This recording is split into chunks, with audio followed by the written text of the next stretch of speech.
Hello again, YouTube friends. Today we are talking about the Helion Dominus 10SC again, which it's starting to be the 10SC version 2 because all the upgrades. I've done a Castle Sidewinder version 3 with a cooling fan on the ESC and a cooling fan on the motor. But today I received the aluminum rear hubs in the mail.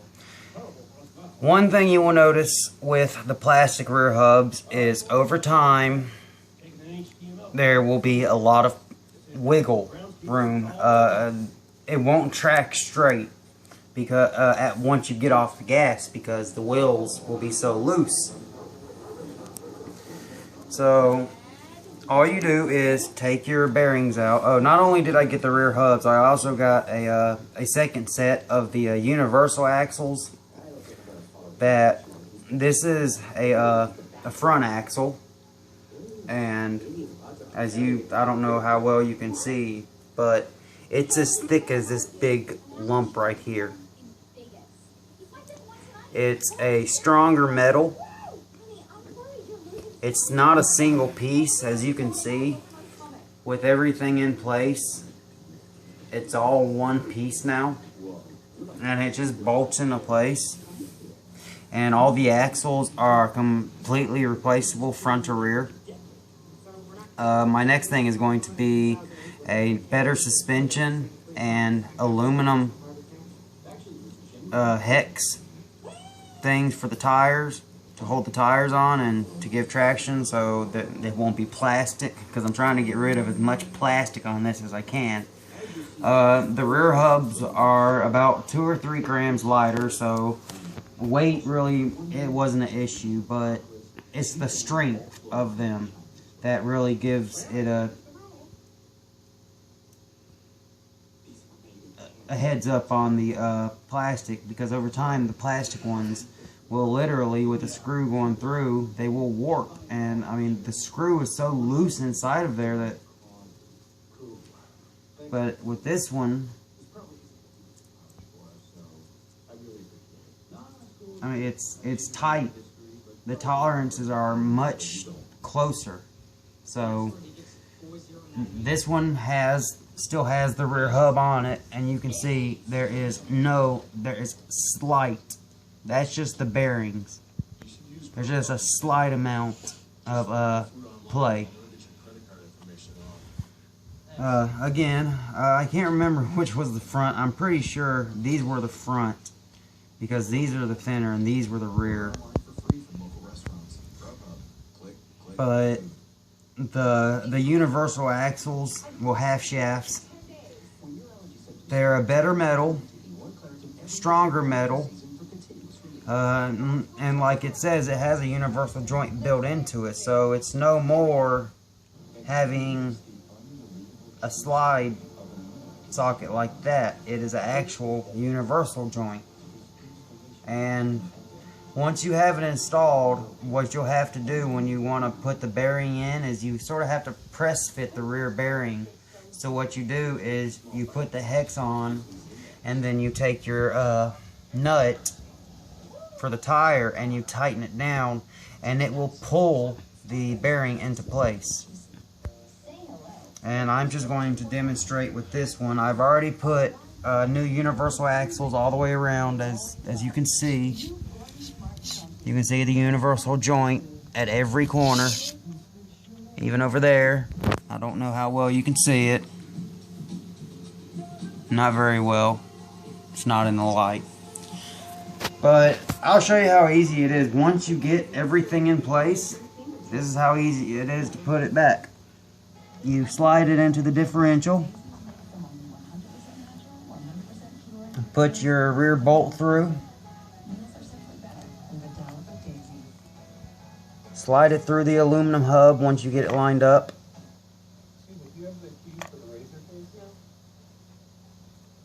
You honestly don't have to take apart as much as I did. I simply did this for the video. You don't have to take the that part off. You don't have to take this linkage right here. I mean, honestly, you could just take this linkage right here off and it'll just completely just fall out like that, and there's the axle.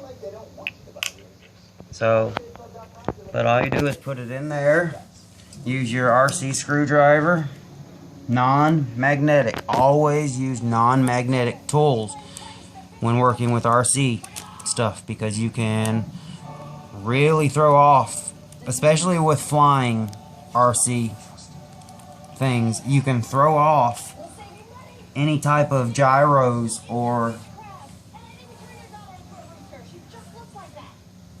all the different things that keeps, especially helicopters and quadcopters.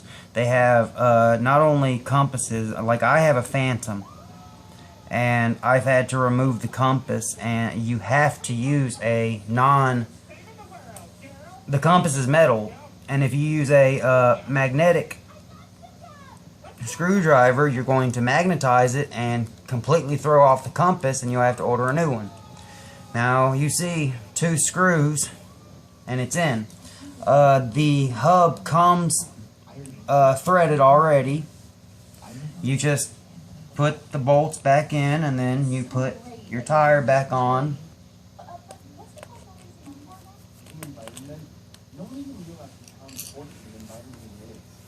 But what this is going to do is it is going to transfer the power a lot more efficiently, because you're not going to have all this play like that. You're only going to have that at the differential. And I've already completely taken my differentials apart and put synthetic gear grease in them, so it can take a lot more abuse and a lot more heat. I'm just slowly upgrading it as I get the money to do it. I recently bought a plane, so that was $200. It's my first plane, so it's a trainer plane. It's a Hobby Zone Firebird Delta Ray. Great plane, absolutely love it. But with this, really what it's going to give you is the hubs. It's going to make it so the hole that the bolt goes through isn't going to get warped like these are. You can't see them, but they're oval.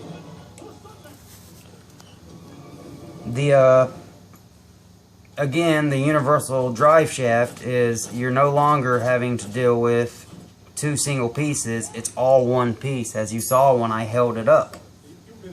So no more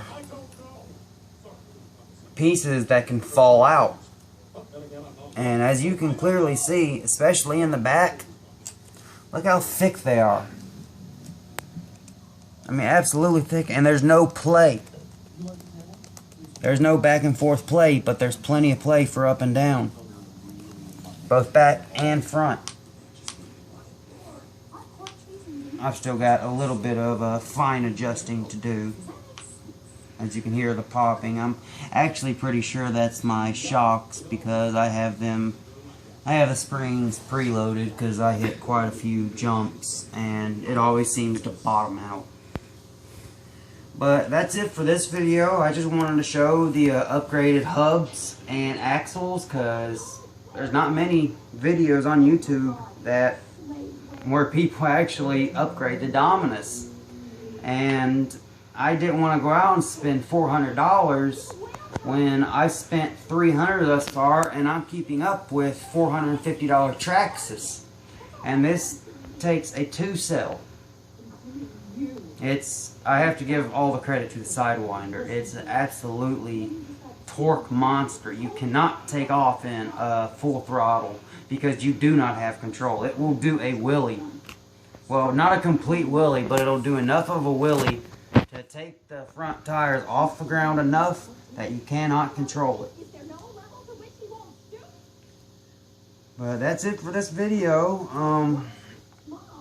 If you have any questions on where I got them, just go to Google and type in Dominus Helion upgrade parts, and it'll take you to www.firelands.com, firelands.com, and then you go under there and you select the Helion Dominus 10SC, and then you'll have all the regular parts, and then below that you'll have all the upgradable parts. And that's what I'm doing, getting all the upgraded parts. And like I said, the next is going to be the big bore aluminum threaded shocks instead of having to use these shims. It's just right now I'm more worried about the drivetrain because of this monster of a motor. So again, all we changed was rear hubs from plastic to aluminum, CNC machined aluminum, and we put in the universal drive shafts that are much stronger, thicker, better metal. A lot of people complain about the Dominus, but just put some money into it. You'll be keeping up with Traxxas cars, no problem. This one does, at the moment, 52.8 mile an hour with a 14 tooth gear. I'm going to move up to a 15 tooth and see what happens. I don't want to lose my torque, but at the same time I'd like a little bit more top speed and make it so I can dial it in a little more so I don't have to run it all out, because right now I'm running it with advanced timing, absolutely no punch. Well, I'm using the lowest punch control, and I have a separate video for how to program your ESC manually, because I do not have the Castle Link programmer yet. That's going to be my next, probably, because that's only $20. The new set of big bore aluminum shocks is $50. So when I get the chance, I'll be getting the definitely be getting the Castle Link. So that's it for this video. I'll be doing another video when I take it out to show how much power it actually. It doesn't increase the power. All it does is increase the ability to get power down to the wheels. Inside, I've already replaced the standard clutch that has nothing. It's just a fixed clutch, like a Detroit locker, to a slipper clutch, so I don't blow out anything, especially with this motor, because it's only a 3800 kilovolt, so it has gobs of torque. I didn't go for speed, I went for torque, because that's what's going to get you off the line faster. Horsepower gives you more top speed. Well, all I have to do to get more top speed is put more teeth pinion gear on, and I'll get my